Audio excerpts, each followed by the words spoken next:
I extend my respectful greetings to the Honorable Chief Minister Sri Nara Chandrababu Naidu Gariki, and warm wishes to my respected cabinet colleagues, CSK Vijayanand Garu, DGP Sri Harish Kumar Gupta ji, to all special chief secretaries, principal secretaries, heads of departments, and to all district collectors and superintendent of police participating from across the state on virtual mode.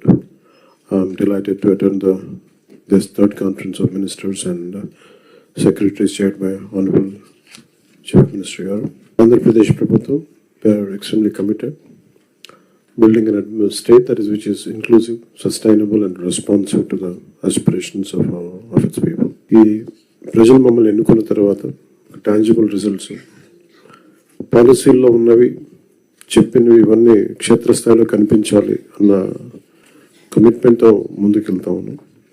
దాంట్లో భాగంగానే ఇవన్నీ ఈ collectors conference కానీ అలాగే పల్లి పండుగకి సంబంధించి నా డిపార్ట్మెంట్కి సంబంధించి PR&RD సంబంధించి పల్లి పండుగ పోయిన సంవత్సరం 2,500 కోట్లు, పల్లి పండుగ 2.0 కింద 5,700 కోట్లు, అడవి తల్లి బాటుగా 1,005 కోట్లు, Special Assistance to State for Capital Investment, which is called SASCI, 2,123 crores. In total, 11,328 కోట్లు శాంక్షన్ చేయబడింది. అలాగే జల్ జీవన్ మిషన్ పథకానికి సెంట్రల్ అండ్ స్టేట్ షేర్ కింద మొత్తం 28,000 కోట్లు మొబిలైజ్ జరుగుతూ ఉంది. అందులో ఇప్పటికే దాదాపు 10,000 కోట్ల పనులు ప్రారంభమైనవి. అలాగే ఫారెస్ట్ డిపార్ట్మెంట్కి సంబంధించి 200 కోట్లు నగర వనాలు క్యాంపా ఫండ్స్ ద్వారా ఇవన్నీ ఉన్నాయి. డిస్పైట్ ఉన్న ఆర్థిక పరిమితులన్నింటినీ దాటి గవర్నమెంట్ చాలా తక్కువ రిసోర్సెస్ తోటి కీ డెవలప్మెంట్ ప్రోగ్రామ్స్ని ఇంప్లిమెంట్ చేయడానికి చాలా కట్టుబడి ఉన్నాం.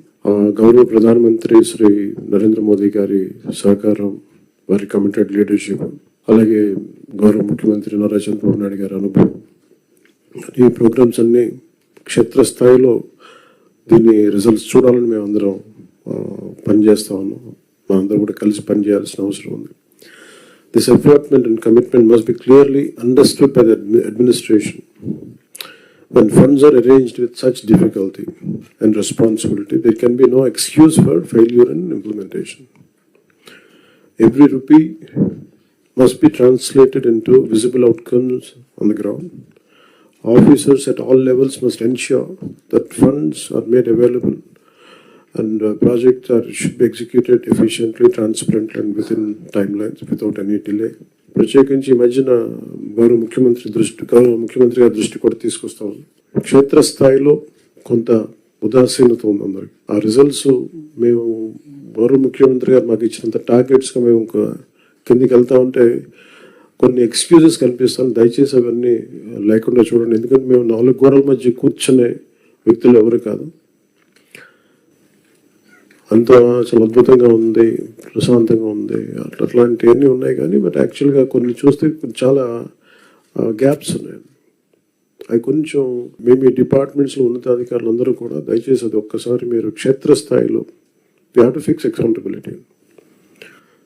గౌరవ ముఖ్యమంత్రి గారు అసెంబ్లీలో కానీ నేను కానీ we have fixed accountability for ourselves in the assembly in front of people.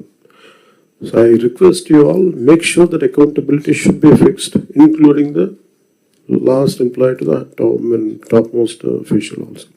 Otherwise this would be very difficult to see the tangible results at a grassroots level. Thank you.